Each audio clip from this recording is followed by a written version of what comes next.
नमस्कार स्टुडंट्स. आपण मागच्या व्हिडिओमध्ये पाहिलेलं होतं गूगल फॉर्म्स कसे ओपन करतात. पण आपण या व्हिडिओमध्ये पाहणार आहोत की एक गूगल फॉर्म कसा बनवायचा.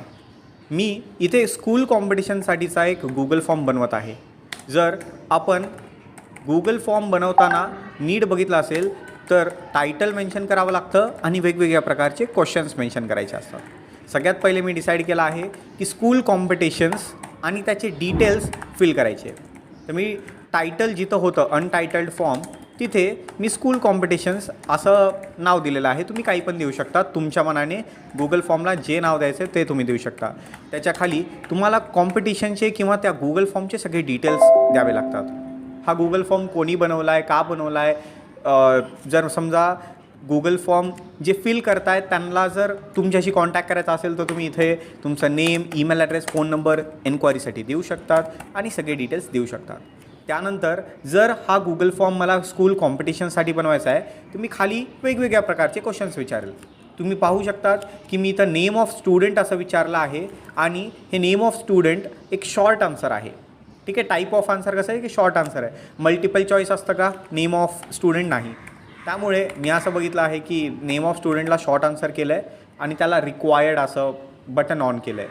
आता तुम्ही बघू शकता की सेकंड क्वेश्चनमध्ये मी इथे वेगवेगळ्या टाईपचे ऑप्शन्स बघतो आहे आणि मल्टिपल चॉईस केलं आहे. का? Because I want class hair. तर क्लास म्हणजे काय? Class 7th, class 8th, class 9th, class 10th अशा प्रकारची मी क्लासेस इथं सिलेक्ट करू शकतो आणि त्या क्लासेसला मल्टिपल चॉईसेस म्हणजे कोणतं पण एक ऑप्शन तुम्ही सिलेक्ट करू शकताय की from which class you are. आणि त्याच्यानंतर मी एक थर्ड सिम्पल प्रश्न विचारतो आहे की in which competition you are interested. ठीक आहे. मग इथेच मी परत एकदा मल्टिपल चॉईस क्वेश्चन्स देणार आहे आणि तिथे वेगवेगळ्या प्रकारचे कॉम्पिटिशनचे नावं मेन्शन करणार आहे. क्रिकेट कॉम्पिटिशन, चेस कॉम्पिटिशन किंवा फुटबॉल.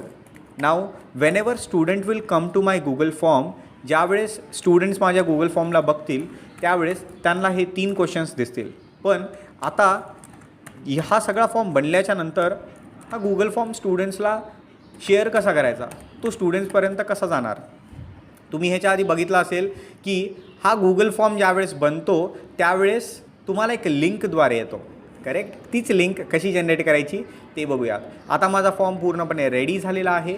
आता ह्या गूगल फॉर्मला मला फक्त एक सिम्पली पब्लिशचं बटन दाबून लाईव्ह करायचं आहे. मी पब्लिशच्या बटनवर राईट टॉपला क्लिक केला आहे आणि माझा फॉर्म पब्लिश झाला आहे.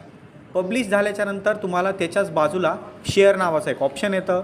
शेअरमध्ये तुम्ही इथं पाहू शकतात लेफ्ट साईडला बॉटमला कॉपी रिस्पॉन्डर लिंक येतं आहे. मी त्या लिंकला कॉपी करेल